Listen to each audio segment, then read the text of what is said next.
I need active participation from all of you.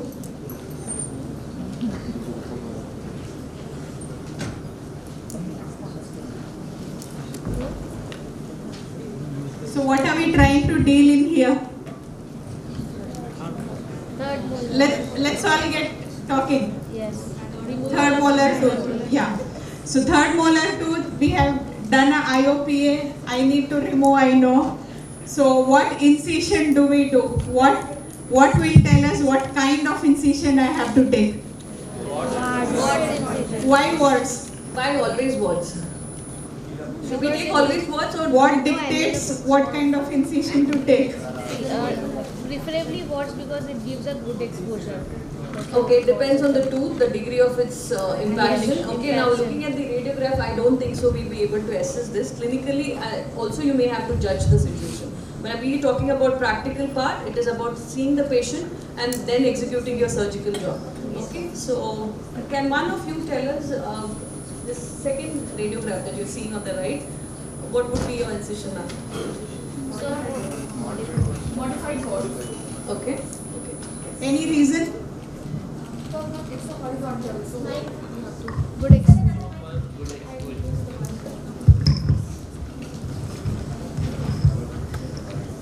Yeah, please. ma'am, it's a type of horizontal. So you can see a horizontal tooth, so you would go ahead with because the degree of difficulty Yes, and yes. the bone impaction you feel. According to but yes. it seems to be that the cuspal area is exposed, isn't it? Looking at the radiograph. Yes, ma'am. Okay, okay. So you go with. Everyone agrees with this? Yes. Yes. My next question is, how do I approach this third picture here? This radiograph, the lower one on your right side, because it's a deep impaction. I would like to go for warts to incision in this. In this case also? Yes, warts to incision, not warts one incision. Like You meant modified board? Yes, modified. Okay. See, the other bit what I am trying to emphasize in here is you need to extend more anteriorly, because if there is greater depth of impaction, you need more exposure so that you have better visualization of where you are dealing in. That's why we need sometimes even an envelope would be a good idea here. I think there are many people who do advocate with just an envelope finishing the whole procedure and not wanting to give a distal release of the incision. Yeah. Okay. So how many takers for that? Great. Quite a number. So I think the concept of crevicular as well as envelope, I think it's all clear. Okay, so with whatever attempt of discussion that we had. And of course here we have the Rude and Chetnap's criteria for assessing the inferior envelope. For people who are the first years as well as the final year exam going in case there are people, I think that would be the question of discussion. So we dealt with this. This is a general guideline what we'll be looking into. One thing I want to emphasize is vertical incision is not what you give when you are doing a release at the free gingiva, not the attached gingiva. You bevel it. Reason being, when you put suture there, if it's a vertical incision going vertically cutting through the gingiva straight, when you suture, the traction can cause dehiscence there. So you want to maintain the intactness of the gingiva, you do a beveled incision. So when you suture, there's a good opposition of both layers of the flap. They come together well. Small things, but they matter. Next question I have, facial artery injury. We discussed that. Madam mentioned during her video also that it's an essential aspect to do when you have this. I think you'll agree with this point that it's the mental nerve, facial artery. These are two things, and of course the lingual nerve on the lingual side. These three things I think we have to mind it when we are doing any of the minor oral surgical procedures, and also the major. And whenever we are near the tongue, it's which all are the vessels that we're looking for? Lingual vessel, lingual artery. Yes.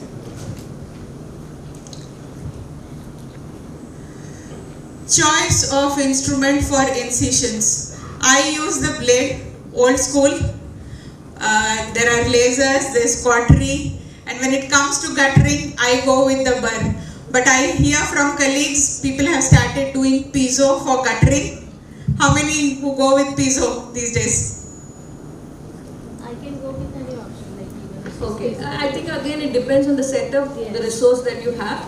But yes, definitely the amount of the piezo surgery in a third molar would take you hours to finish, but then a piezo in orthognathic also will take hours, but the results of post-operative edema and patient comfort is excellent in comparison to the conventional burr. Both are equally good, but burr has its own limitations, and piezo is, I think, prevents thermonecrosis, so that's the whole point with ultrasonic vibration. And while sectioning, one thing that I generally do is I don't cut through the lingual surface of the enamel in the tooth. So I retain that 2-3 millimeter. Once you have done rest of the sectioning, you put your elevator in, that will take you through and you can avoid injury, because there are times when the lingual nerve must be just sitting on the submucosal area, not even on the bone, lingually. What are we dealing with here? Okay. And madam had shown us that we could do an incision and do a closure. There's one option of diamond closure. Anybody can tell me the other option that we can do for closing that vertical incision to maintain the length of the tongue? Yes. Everybody gets a chocolate. So please raise hands, okay, and then we get to choose. And somebody who's got one chocolate earlier cannot raise their hand. Or you can answer, but you can't expect the chocolate again. We would rather give chocolates to everybody. So one clinical scenario here. This is one 25-26-year-old guy who walked into the OPD. He says he has pain in the right side sublingual fossa region. There's a small swelling. We get a IOPA done. I see a tooth there. Get a slop done. Know that it is lingually placed. We have this OPG. So what's your plan? What's your plan for excising this or taking this tooth off? How would you go about? Is it too easy or is it too difficult? I would like to go for CBCT. You would still want to take another I would modality? like to take a CBCT first in this. Okay. What would be your approach? Like depending on CBCT, like if the tooth is placed lingual or buccal. I told it's lingual. Can we have some No, it's a lingual. answers from the other back end, please? Yes, please. How would you go about for this case? What structures do you have to take care of? Determine where is the tooth using a slot or a CBCT. Based on its symbol, what would is limited because it's much more closer to the annular and more preserving being more close to the annular. The lingual mucosa is very thin. So if the depth of difficulty, like in the sense the amount of bone covering and of course the adjacent root of the premolar need to be kept in mind. So make sure that is taken care, and of course the lingual vessels which we are talking right from morning. So that needs to be taken care. So this is the area I think you could probably describe it. So this is a picture depicting something similar. So they've taken a crevicular incision, gone in, exposing the tooth area, taken it off. Again, same debridement, basic principles, what you would do. So what do you see on the left side picture? Okay. And what are the structures that you would try to avoid when you are incising this? And what would be your direction of incision for this? You will have to always position this incision posterior-anterior, never anything going mediolateral. We don't plan to incise structures here. The idea is only to push the tooth, push the xylolith out, retaining the patency of the duct. What is it on the right side? Mucosil. What other things can you see in here? Some glands? Okay, now whoever answers gets chocolate. Minor? There can be a minor salivary gland. Yes. Okay, So good. what would prevent the recurrence in this region, that you need to get that Trauma or the get that gland, little gland out? Yeah. That is fine. Madam, may I add? Yes.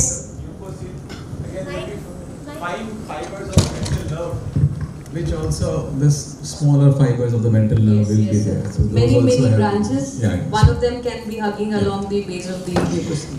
And also carry the dissection just abutting the pathology structure. More deeper, you can reach which branch of facial here? Submental in the lip. Right. She gets a chocolate.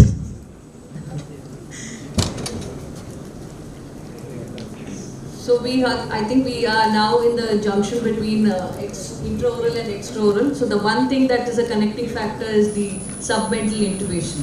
So it's kind of a gateway, as mentioned, gives a very good important access, especially if a patient is reporting with a panfacial case where you need to do some procedure in the mandible and you need an intubation that will secure the airway.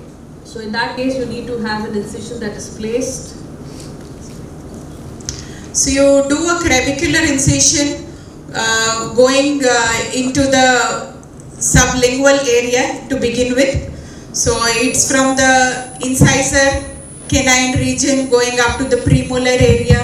We're dissecting through the mylohyoid muscle, and then extraorally,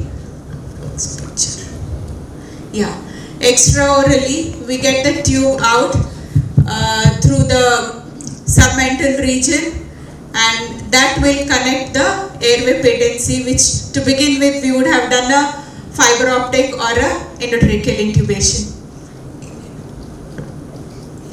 So the thing is, in this particular case, whatever the photograph that is being just shown, we need to keep in mind that during the intubation procedure also, as we are guiding the cannula of the ET tube, how you are going to place it back into the intraoral area is one task, such that the structures don't come in the way. So make sure that you have created a good space with the instrument that you've used, maybe a long artery or whatever that you're using. The pathway is very clear, or the gateway is very clear. So here we end our session on kind of intraoral part. So now I think we have the Any comments? Any comments? Any queries? Any comments? Yeah. Any shortcomings? Any points somebody wants to add? Because it's for all of us to learn. I wanted to ask, what are the, while doing the closure following removal of silolith, how do you close it? You meant after we remove the capital lining. Yes. So there is a lot of dead space in that region, right? So you make sure, if you are able to see the ductal lining, you make sure that the ductal lining, again, in the sense it's opened like a flower. So get the two ends of that ductal lining back in place.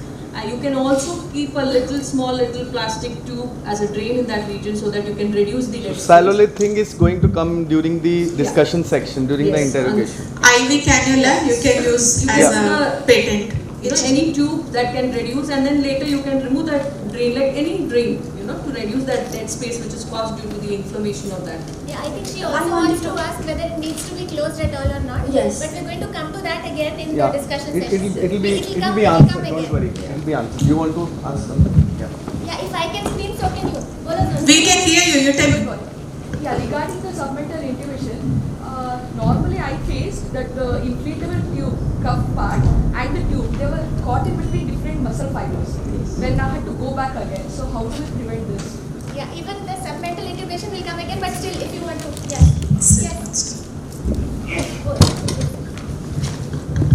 What was the question that you got control of the mouth? In the submental intubation, sir, the inflatable cuff, that I had to pull it out initially, and the tube the next time I went in. Yeah. So they came to different muscle fibers. They were caught in between the muscle fibers. So you have to create a proper tunnel here. You have to go in and open the space. Has to be So another thing is that you can put a nasal speculum if you want to open that area, or any dilator you can put, right? So you have to dilate that area properly, then only you have to go. Okay, you put your hemostat, open that area properly. Okay, no, and the other thing is you put one hemostat, keep it open, then you can put it. You can put two hemostat also. The incision should be about 2 centimeters. Okay, then it will not get cut at all. Okay. Mesh dissect, you've got this thing. The finger. Use your finger. Yeah. Much easier because that way you can feel the fibres. Yeah. Rather than sticking instruments here or around. Don't stick instruments where you can't see. Use your finger. I can see finger. Yeah. But yeah, please use fingers. My finger's very big. Yeah. So I've got to be careful what size of tube. But that finger's quite small basically. So use your finger. Good dissector. Maybe last question in this segment as of now. Last question. Anybody else? Yes. At times while going for this submandibular dissection, so there are some blood which goes inside that tube. So submental intubation. So at that time we need to put some gauze or that can be sucked in from the tube. Is there any chances of aspiration also? No. That can be sucked in from the tube. So the blood that goes inside the tube during submental intubation, either suck it out or maximum if something remains after the suction, then you can put a gauze. Because at that point of time you need visualization. So putting a gauze there will create less of visualization. So it is better to suck whatever blood is there in the tube. Because so keep that suction catheter, that flexible suction catheter ready, not the metal one. Flexometallic. Yeah, not flexometallic, the flexible catheter, like it is. Yeah. Very flexible. Yes. Anybody? If at all while giving anterior delivery incision while removing the third molar, if at all the patient is in LA, if at all the facial artery gets damaged, then how will it approach? Because patient is in LA and only pressure won't help because it's a facial artery. So how will it It is it will come, but it is the ascending part of the facial artery. The main part of the facial artery is like how it exits. Yeah, it exits from the superior pole of the submandibular gland and it runs over the inferior border of the mandible. But at that point of time, you have to press it, like keep a pressure, and intraorally you can dissect more deeper and ligate the facial artery, clamp and ligate the facial artery there intraorally. Okay. Otherwise, most of the times it gets you can ligate it, but otherwise if it is not possible, then with pressure, keep it with pressure. Then you can give a superficial cervical plexus nerve block, and you can, like the way you give the incision, and here you can identify the facial artery and ligate it. It won't slip within the soft tissue because once it will get at that point of time the only way is to keep it pressed, keep a pressure, and most of the time it gets blocked as well. Most of the time the blood gets stopped, but at that point of time, you see, it is always a branch of the facial artery. You will not go so deeper because the facial artery is in the plane. So bone is there for you to press, but in that case you can always give a superficial cervical plexus nerve block where this area will be completely anesthetized, and you can very well open it, dissect it, and ligate it. This is the most common third year question which is asked in the exam. I think it's, if you stick close, if everybody sticks, I'm sure it's a question for academic interest, but if you stick close to the bone, it is impossible that you will ever encounter it. Good question. No, enough now. Next time. I don't know if it'll reach whoever it reaches is. That's why I said come sit in the front. Okay, we'll start the next thing.